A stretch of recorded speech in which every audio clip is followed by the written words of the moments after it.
Salut à tous, j'espère que vous allez bien. Aujourd'hui, on va parler du mois de décembre.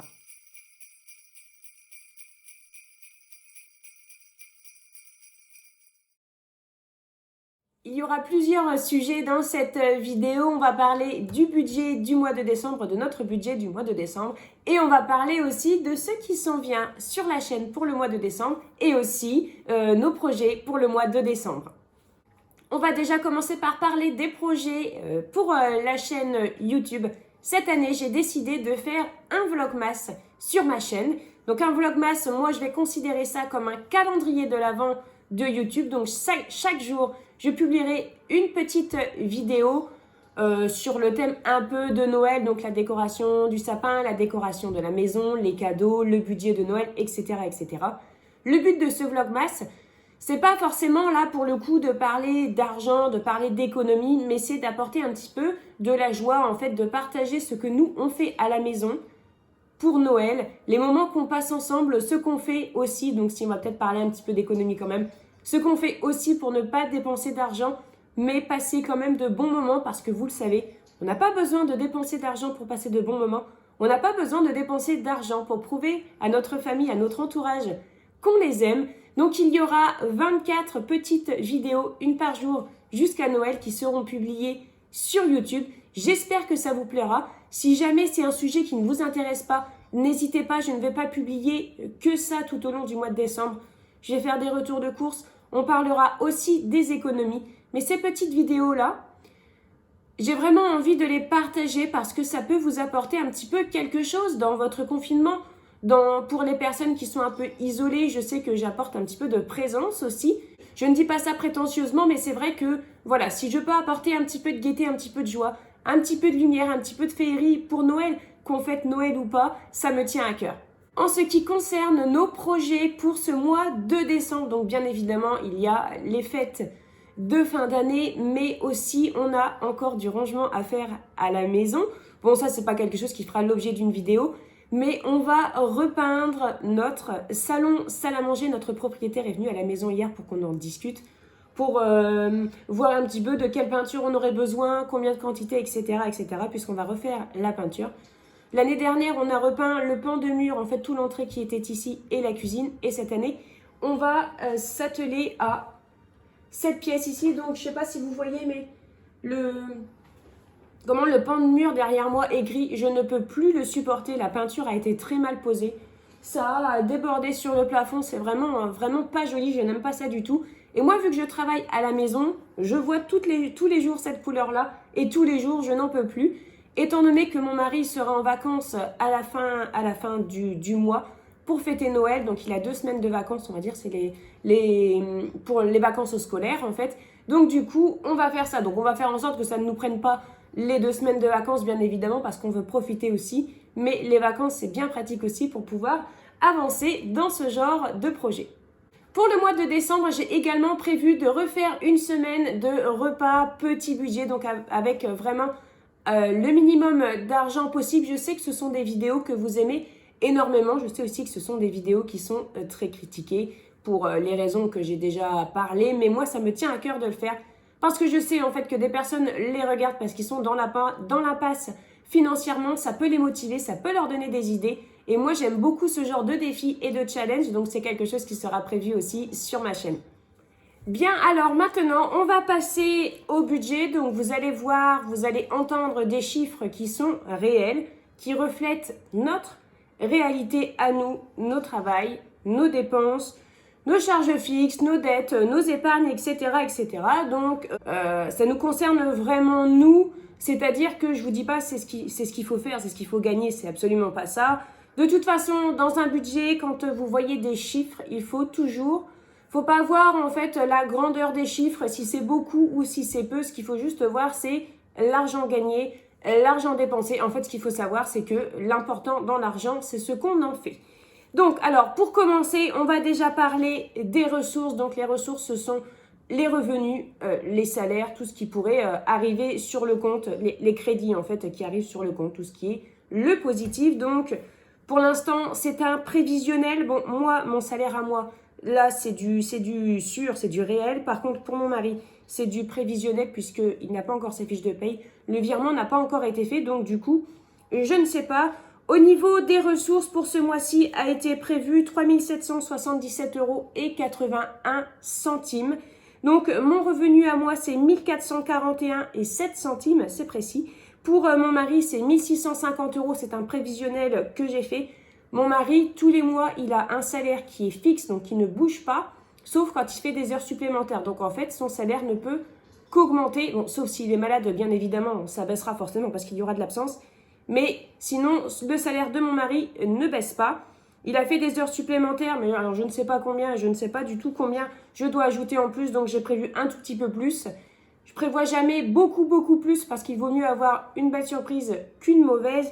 Et ensuite, au niveau des allocations familiales, c'est 686,74 €. Donc dedans, il y a la prime d'accueil du jeune enfant pour Margot qui a moins de 3 ans, les allocations familiales, ça je sais pas comment ça marche, mais enfin bon, on a ça. Et les allocations au logement, les aides au logement, alors ça va changer à partir du mois de janvier. J'en avais parlé sur Instagram. Donc la caisse d'allocation familiale prendra désormais en compte les 12 derniers mois pour verser l'allocation logement, donc savoir si vous y aviez le droit ou pas. Donc il risque d'y avoir des fluctuations si les revenus ne sont jamais les mêmes. Donc ça pour l'instant c'est comme ça. Pour ce mois-ci, je pense que le mois prochain ça devrait changer. Mon salaire à moi par contre il n'est pas fixe, il y a des fluctuations. Ça peut être plus ou moins. Ce mois-ci, c'est presque la même chose à quelques euros près. C'est presque la même chose que le mois dernier. En ce qui concerne mon salaire, alors vous le savez, moi je suis créatrice de contenu et la majeure partie de ma rémunération, c'est les revenus publicitaires de YouTube et les revenus publicitaires de mon site. Alors maintenant, on va passer aux dépenses. Donc mon budget mensuel se présente comme ceci. Donc ça, c'est une petite fiche, un petit fichier que j'ai fait moi-même. Donc ça, vous pouvez le retrouver sur mon site. Il existe des milliards de fichiers pour faire son budget. Beaucoup de blogueuses, beaucoup de créatrices de contenu en font. Donc moi j'en fais, mais plein d'autres personnes en font. J'ai envie de dire que personne n'a rien inventé à ce sujet-là. Donc vous pouvez trouver celui qui vous convient le mieux, celui que vous trouvez le plus joli. Vous pouvez aller sur n'importe quel site, vous en trouverez. Alors, en ce qui concerne les dépenses dans les créances et les crédits, on est à 593 € ce mois-ci. Alors nous, on a principalement quatre cases en fait de crédit, de créances en fait de ce qu'on doit payer. Alors le premier, c'est une dette personnelle, on va dire en fait, c'est de l'argent qu'on a emprunté à un ami quand on était dans la galère, on lui rembourse tous les mois. Donc ça, c'est 100 € par mois. J'aimerais rapidement pouvoir solder ce compte pour pouvoir être tranquille et mettre l'argent ailleurs et avoir fini de rembourser mon ami bien évidemment. Mais pour l'instant, je veux vraiment me concentrer un maximum sur l'URSSAF parce que vous savez, j'ai une dette de l'URSSAF de plus de 7 000 € et l'URSSAF est venue se repointer avec un appel de cotisation pour clôturer notre compte en fait. Donc il nous réclame encore 3 000 €. Donc pour l'instant, c'est encore en suspens parce qu'apparemment je me serais trompée dans la déclaration. Il y a moyen qu'on doive payer moins. Bon, ça va pas être des centaines d'euros en moins. Mais voilà, pour l'instant, on a plus de 7 000 € qu'on rembourse à l'URSSAF, qu'on paye chez un huissier. Et actuellement, on ne rembourse que 150 € par mois. C'est vu avec l'huissier, dès qu'on peut vraiment payer plus, on payera plus. Mais comme on a tellement de choses à payer, tellement de choses en retard, en fait, on ne peut pas tout faire. Donc voilà, j'essaye pour l'instant de répartir un petit peu. Ensuite, les cotisations sociales. Donc ça, c'est l'URSSAF aussi, mais je l'appelle cotisation sociale parce que sinon, personne ne comprend rien. C'est ce que je paye à l'URSSAF, moi, mais uniquement moi. Et ce n'est pas une dette, en fait, c'est ce que je dois payer tous les mois. En fait, c'est pas une dette, si, bien évidemment, c'est une dette parce que c'est de l'argent que je dois. Mais c'est pas un impayé, en fait. C'est ce que je dois payer tous les mois. C'est un pourcentage de mon salaire que je dois payer à l'URSSAF. Et comme l'URSSAF n'est pas encore, enfin, ne me prélève pas encore, je mets cette somme de côté-là, de sorte à ce que quand ils vont me réclamer l'argent, j'ai cette somme de côté et que je ne me mette pas dans la galère. Et la quatrième créance, c'est notre prêt auto, puisqu'on a acheté une nouvelle voiture. C'était quelque chose de vraiment... C'était primordial en fait parce qu'on a changé notre Xantia, elle faisait que de nous lâcher et elle était vraiment trop vieille, elle nous coûtait trop cher, donc on a acheté une nouvelle voiture et le prêt auto c'est 170 € par mois. Officiellement c'est 161 €, mais voilà, j'arrondis un peu, voilà. Ensuite, la deuxième catégorie qui arrive sur mon budget, c'est l'épargne. Parce que oui, nous sommes endettés. Enfin, je dis on est endetté, mais on n'a pas fait de dossier de surendettement. C'est quelque chose par lequel on ne veut pas passer pour l'instant tant qu'on peut payer. On ne passera pas par un dossier de surendettement. Je sais que c'est quelque chose qu'on nous dit régulièrement, qu'on nous conseille régulièrement, mais un dossier de surendettement, ça peut quand même freiner des projets. Et on se dit avec mon mari, tant qu'on peut payer tout ce qu'on a à payer, on reste comme ça. Donc la deuxième catégorie, c'est l'épargne parce que, donc oui, nous avons des dettes, mais on tient aussi à économiser, à mettre de l'argent de côté pour nos projets, mais aussi pour nos imprévus. Donc nous avons un fonds d'urgence pour tout ce qui est les imprévus du quotidien, un électroménager qui tombe en panne, une facture de médecin pas prévue, etc., etc. C'est dans le fonds d'épargne, le fonds d'urgence qu'on prendra. Et à partir de ce mois-ci, donc à partir du mois de novembre, on a commencé à mettre de côté pour un fonds d'urgence pour la voiture ce coup-ci. Donc ce mois-ci, on mettra de côté aussi pour le fonds d'urgence de la voiture. Avec les galères qu'on a connues avec l'Axantia, c'est très important pour nous de mettre de côté pour la voiture, pour les réparations habituelles, l'entretien, la vidange, etc., etc. Mais aussi au cas où on aurait un problème avec la voiture parce que, comme je le redis, mais avec l'Axantia, on voit vraiment ce que ça peut donner. Un problème avec une voiture quand on n'a pas d'argent de côté et quand on a vraiment un petit budget. Donc là, ce mois-ci, on met 240 € de côté pour le fonds d'urgence de la voiture. Ensuite, au niveau de l'épargne, mais la plus pour les enfants, c'est 50 € sur le livret jeune de Valentin et 50 € pour le livret A de Thibaut. Alors, j'ai 3 enfants, je n'ai nommé que 2 de mes enfants. C'est parce que nos revenus, là, clairement, moi, je ne me considère pas comme à plaindre. Nos revenus sont bons. Pour moi, ils sont très bons parce qu'on a connu moins de 2000 € de revenus à 5. Ça a été assez compliqué. Mais on a vraiment beaucoup de choses à payer. On a des choses en retard. Donc, je ne peux pas épargner pour tout et je ne peux pas épargner pour tout le monde. Et là, depuis de nombreuses années, je commence seulement à épargner pour mes enfants. Le plus important, c'est de commencer à épargner pour mes 2 grands, puisque Valentin a 12 ans, Thibaut a 10 ans. Comme on n'épargne pas beaucoup, on aimerait pouvoir mettre de l'argent de côté pour leur permis. Et clairement, 50 € par mois, jusqu'aux 16 ans de Valentin, par exemple, ça fait que 4 ans. Ça fait pas beaucoup, en fait, pour pouvoir mettre suffisamment de côté pour Valentin. C'est pour ça qu'on a privilégié Valentin et Thibaut en premier. Bien évidemment, Margot, ça viendra aussi, mais ce mois-ci, c'est Valentin et Thibaut. Ensuite, il y a aussi une case dans l'épargne qui est Noël, 500 €. C'est pas de l'épargne, mais je ne savais pas où la mettre. J'aurais pu le mettre, c'est vrai, à la rigueur dans les charges variables. C'est parce que j'ai un budget de 650 € pour Noël. J'ai mis 150 € le mois dernier au mois de novembre et je mets 500 € ce mois-ci. Alors vous allez me dire, mais pourquoi est-ce que tu n'as pas plus étalé pour Noël? Ça aurait été plus pratique. Tout simplement, c'est parce que je n'ai pas pu épargner avant. Je ne travaille que depuis le mois de septembre et notre situation s'est améliorée réellement que depuis le mois d'août. Il faut le temps de se rétablir de tout ça en fait. Donc là, on commence réellement à épargner. Et donc à partir... Pardon, j'ai plus beaucoup de voix. Et donc en fait, à partir du mois de janvier, je vais épargner tous les mois pour Noël. Mais ça, c'est quelque chose que je n'ai pas pu faire cette année. C'est pour ça que c'est une grosse somme de mon budget qui se retire pour le mois de Noël. Ensuite, en ce qui concerne les charges fixes, donc les dépenses qui reviennent chaque mois, on est à 1419 €. Donc dedans, ça inclut le loyer, l'électricité, les assurances, les impôts locaux. Bon, nous, on ne paye plus d'impôts locaux à partir de cette année, mais il faut quand même payer la taxe audiovisuelle, mais ça ne se prélève ni en novembre ni en décembre. Donc j'ai bien noté à la fin de mon budget que les impôts locaux revenaient à partir de janvier 2021 pour la somme de 13 €. Donc ça, c'est une somme que je n'ai pas ce mois-ci. Ensuite, on a la téléphonie, donc tout ce qui est nos téléphones et Internet. On paye cher de téléphone, enfin on paye cher d'Internet, ça on le sait pertinemment. Nous ici, nous n'avons pas de dégroupage, on n'a pas la fibre. La seule chose qui passe, c'est une box 4G, une box 4G illimitée, ça coûte cher, ça nous coûte 44,90 € par mois. Ça coûte très cher, je le sais, mais je n'ai pas d'autre solution. Il existe des petits forfaits à 4 € avec Internet illimité et tout ça, mais nous, ici, on n'est pas éligible. C'est pour ça que téléphonie, Internet, nos 3 téléphones, puisque Valentin a un téléphone aussi, il y en a pour 130 €. Je le sais, c'est cher, mais pour l'instant, il n'y a pas de moyen de baisser cette catégorie. D'autant plus que moi, je travaille sur Internet J'ai besoin d'internet chez moi, mais quand je suis à l'extérieur de chez moi aussi. Il y a aussi l'école et la cantine des enfants qui coûtent 311 € par mois. Mes enfants sont dans une école privée, donc je paye des frais de scolarité tous les mois en fait, plus la cantine. C'est une somme qui peut paraître élevée aussi pour certaines personnes, mais moi c'est une catégorie de dépenses qui je ne changerai pas là-dessus. En fait, mes enfants sont habitués à cette école-là.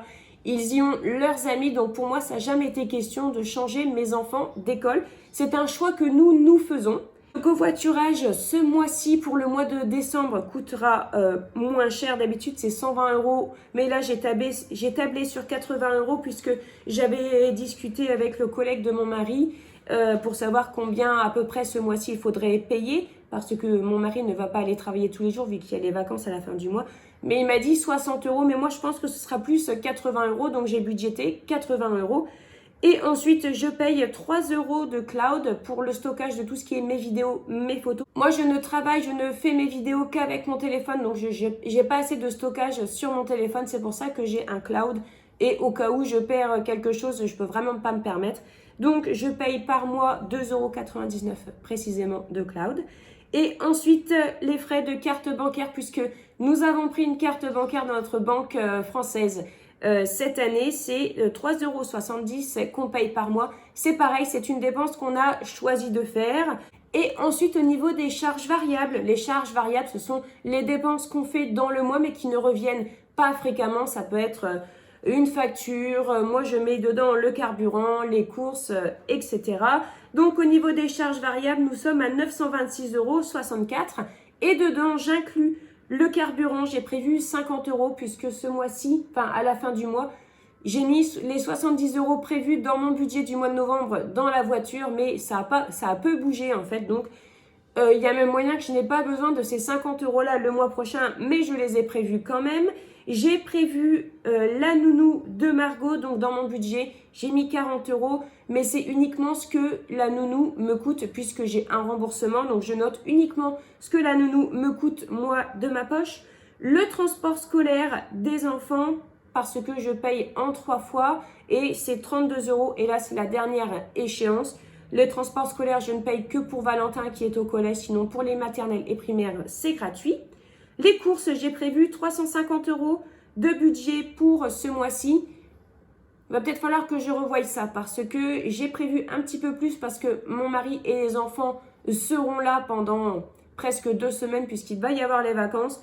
Donc, à mon avis, je vais plus l'augmenter à 400 € parce que ça, en général, quand je dépasse mon budget course, c'est souvent parce que j'ai oublié que les enfants seraient à la maison, qu'ils seraient en vacances. Donc là, je pense quand même que je vais le monter à 400 €.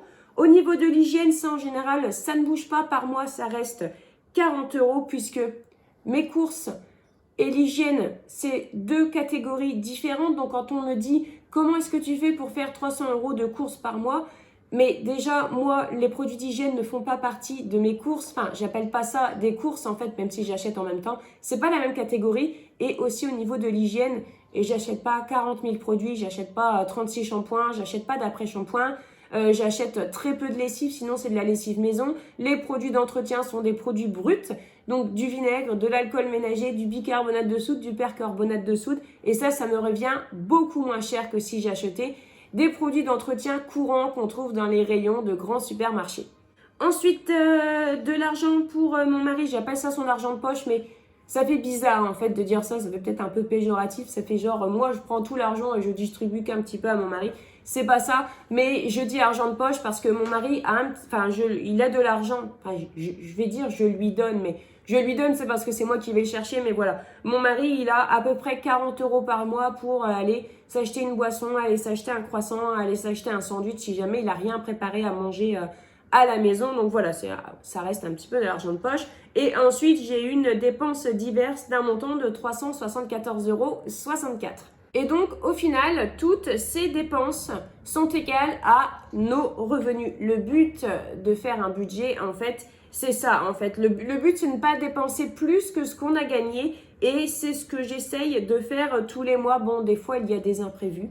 Bien évidemment, les imprévus, ça fait partie de la vie aussi. Alors des fois, il y a un imprévu, mais il y a 40 € de budget course en plus. Il y a une grande différence entre dépasser son budget de 40 € en course alimentaire parce que nous sommes allés rechercher des fruits et légumes, un morceau de poisson, un morceau de viande et exploser son budget parce que finalement, le Black Friday, il y avait un produit qui était 150 € moins cher. Je n'en avais pas besoin, mais il était 150 € moins cher. Alors du coup, je l'ai acheté. Là, voilà, c'est la différence en fait.